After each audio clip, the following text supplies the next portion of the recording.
कहानी की शुरुआत में हमें एक लड़का दिखाया जाता है जिसका नाम काइची होता है। काइची जॉब करता था लेकिन उसके सारे पैसे लॉटरी की टिकट खरीदने में खर्च हो जाया करते थे। असल में काइची की हालत बहुत ही खराब थी। उसके आगे कुआं था तो पीछे खाई, मतलब वो सर से लेकर पांव तक कर्ज में डूबा हुआ था।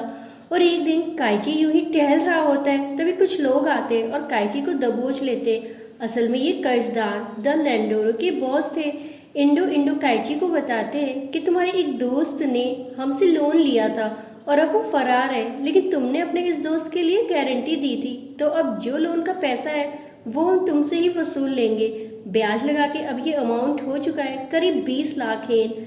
इतना बड़ा अमाउंट सुनकर काइची की आंखें तो फटी की फटी रह जाती हैं, क्योंकि इसकी हालत तो पहले से ही खराब थी और उसमें एक ये नया बवाल। उसके सर आ जाता है। काइची कहता है कि मैं पहले ही कर्जे में डूबा हुआ हूँ, मेरे पास खाने तक के पैसे नहीं है, मैं तुम्हें ये पैसे कहाँ से दूँ।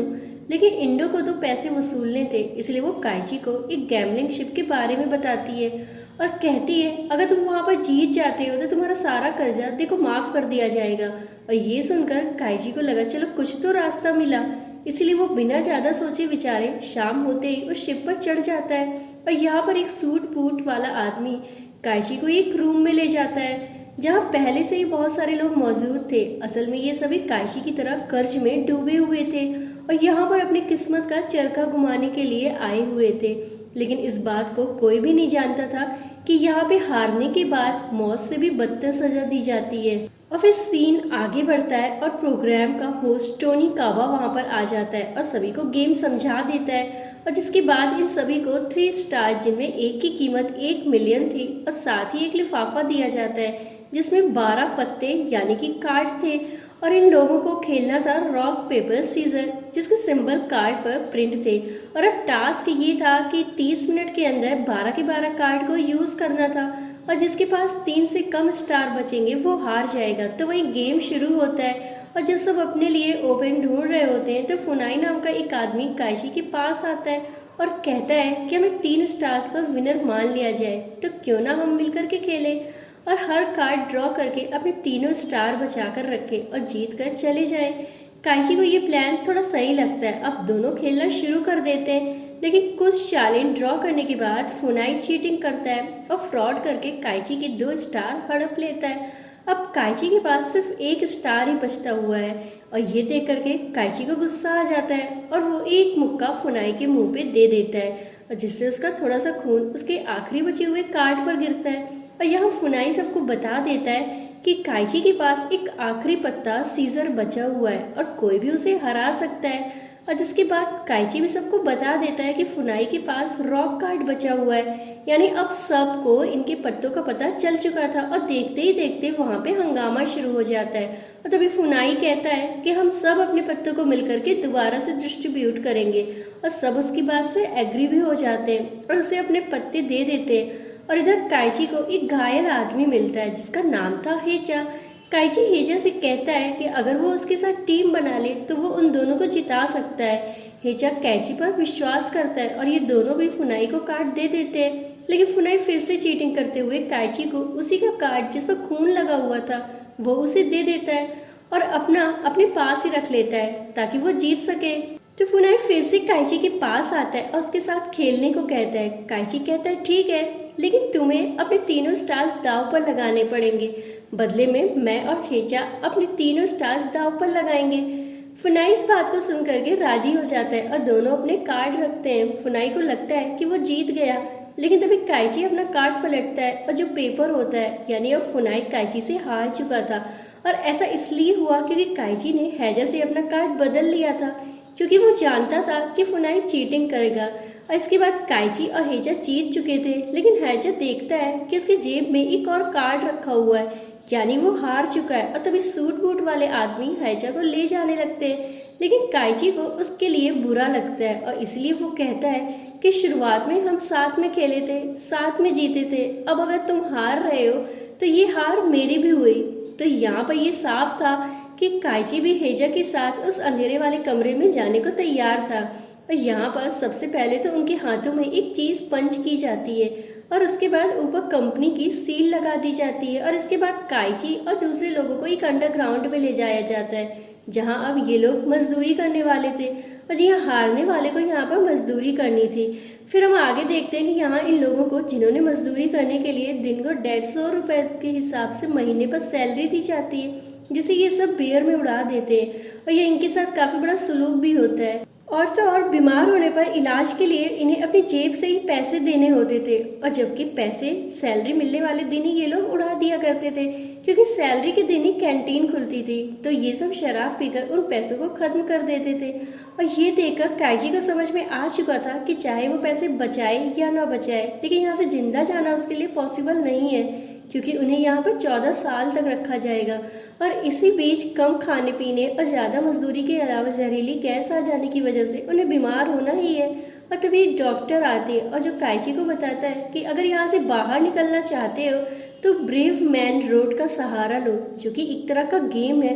अब काइची और दूसरे लोग ये गेम खेलने के लिए तैयार हो जाते हैं और इसके लिए उन्हें आंखों पर पट्टी बांधकर यहाँ से ले जाया जाता है। और जब इनकी पट्टियाँ हटाई जाती हैं तो ये देखते हैं कि उन्हें बहुत ही ऊंची बिल्डिंग पर लाया गया है, जो एक तरह का गेम है। तभी वहां पर टोनी गाबा आता है और इन सबको 10 मिलियन का वाउचर देकर समझाता है असल में इन्हें एक बिल्डिंग से दूसरी बिल्डिंग के बीच पड़ी एक पतली से लोहे की बीम पर चलकर जाना था, और अगर ये उस बीम को पार कर लेते हैं तो इन्हें पैसे देकर वहां से भेज दिया जाएगा। लेकिन टास्क ये था कि इस बीम को हाथ नहीं लगाया जा सकता, क्योंकि इसमें कई हजार वोल्ट का करंट दौड़ रहा था। और वहीं सामने वाली बिल्डिंग में कुछ वीआईपीज बैठे हुए थे जिन्हें इंडो सर्व कर रहा था। मतलब इन गरीब की मौत का ये वीआईपी मजा लूटने वाले थे। वैसे तो सभी का दिमाग सुन था, लेकिन काइची उन्हें हिम्मत देता है और वो बीम पर चलना शुरू कर देता है। तभी मौसम करवट बदलता है और तेज हवा चलने लगती है, और मौसम की खस्ता हालत देखते हुए एक शख्स डर के मारे अपना बैलेंस खो बैठता है और आखिरकार इसकी दर्दनाक मौत हो जाती है। और ये देख करके कई लोग अपना बैलेंस खो देते हैं और नीचे गिर जाते हैं। वहीं एक आदमी तो उस दिन को पकड़ भी लेता है और करंट लगने से वो भी मर जाता है। तो वहीं दूसरी बिल्डिंग में बैठे वीआईपी इनकी मौत का मजा ले रहे होते हैं। और फिर इस बीम पर सिर्फ हेजा, काइची और सारा बचे हुए थे, और ये तीनों चल ही रहे होते हैं कि तभी तेज बारिश शुरू हो जाती है। और हेजा कहता है कि अब मैं चल नहीं सकता, और वो अपना वाउचर काइची को देकर उससे कहता है कि तुम मेरे पैसे मेरी बेटी तक पहुंचा देना। और इतना कहते ही वो भी नीचे गिर जाता है। और इसके बाद काइची और सहारा दोनों बीम पार करके दूसरी बिल्डिंग तक पहुंच कर खुशियां मनाने लगते हैं। लेकिन जैसे ही वो दोनों दरवाजा खोलते हैं तो तेज प्रेशर की वजह से सारा नीचे गिरकर मर जाता है। और इसके बाद काइची उस कमरे में पहुंचता है और अपने दोनों वर्चुअल से पैसे मांगता है, लेकिन उसे कहा जाता है कि मरे हुए इंसान के वाउचर पर पैसे नहीं मिलेंगे और तुम्हारा सारा कर्जा काट पीट कर सिर्फ 70,000 ही बनता है। यानी कि काइची के साथ हो रही थी चीटिंग। तभी उसे कमरे में बैठा एक ग्रुप चेयरमैन उसे पैसे कमाने का एक और मौका देता है और वो कहता है कि तुम चाहे तो टोनी गाबा के साथ ही कार्ड का गेम खेल सकते हो। काइची इसके लिए तुरंत ही हाँ कर देता है और तभी काइची से पूछा जाता है कि उसे कौन सा कार्ड सेट चाहिए। असल में इस गेम में दोनों को 5-5 कार्ड मिले थे, जिसमें से 4 सिटीजन थे और एक इंपीरियर यानी बादशाह। तो वही दूसरे के पास 4 सिटीजन और एक गुलाम होगा।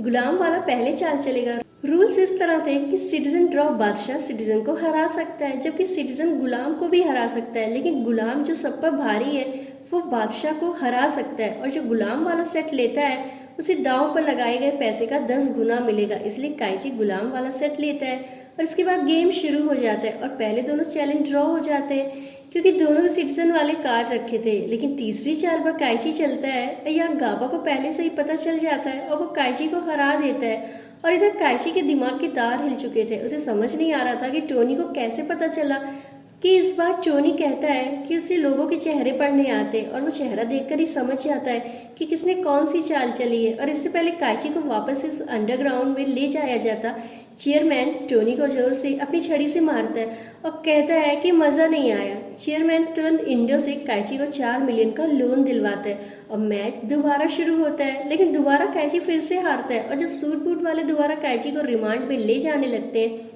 तो काइची सोचता है कि टोनी को आखिर पता कैसे चला। तब उसे समझ में आता है कि उसके कंधे पर एक चिप लगी हुई है। और मैच के दौरान टोनी अपनी घड़ी में देख रहा होता है, यानी कि वो चिप अपनी वॉच से कनेक्ट थी और टोनी काइची की हार्ट रेट देख रहा था जो रिस्क लेने पर हाई हो जाती थी।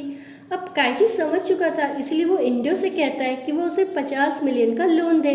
इंडो सवाल करती है तो काइची कहता है इस बार जीत उसकी होगी और तुम देख लेना। और फिर से मैच शुरू हो जाता है। लेकिन मैच शुरू होने से पहले काइची अपना सर शीशे में मारता है, जिससे हार्ट रेट बढ़ जाती है। यानी अब टोनी गाबा चीटिंग नहीं कर सकता है और वो काइची की टेबल पर एक गुलाम और एक सिटीजन का कार्ड रखता है और उन पर खून टपका देता है और उसे साफ करने की एक्टिंग करता है और लेकिन थोड़ा खून छोड़ देता है। तो वहीं टोनी को ये दिखाने की कोशिश करता है कि उसने गुलाम वाला कार्ड सिटीजन वाले कार्ड से बदल लिया है और इस राउंड में पहले 3 चालें ड्रॉ हो जाती हैं और फिर 200 काइची खून लगा हुआ कार्ड आगे करता है और टोनी समझ जाता है कि ये गुलाम है, लेकिन वो कार्ड रखते से पहले सोचता है कि काइची इतना भी बेवकूफ़ नहीं है। वो खून लगा सिटीजन वाला कार्ड पहले ही रख चुका है और उसने दूसरा कार्ड बदला भी है। सब मिलाकर अब टोनी काइची की चाल समझ जाता है और बादशाह वाला कार्ड फेंक देता है और इसके चलते टोनी काइची का मजाक बनाता है और उसे लूजर कहता है। लेकिन काइची टशन में अपनी आंखें ऊपर उठाता है और काइची के कार्ड पलटते एक धमाका हो जाता है। मतलब वो गुलाम वाला ही कार्ड था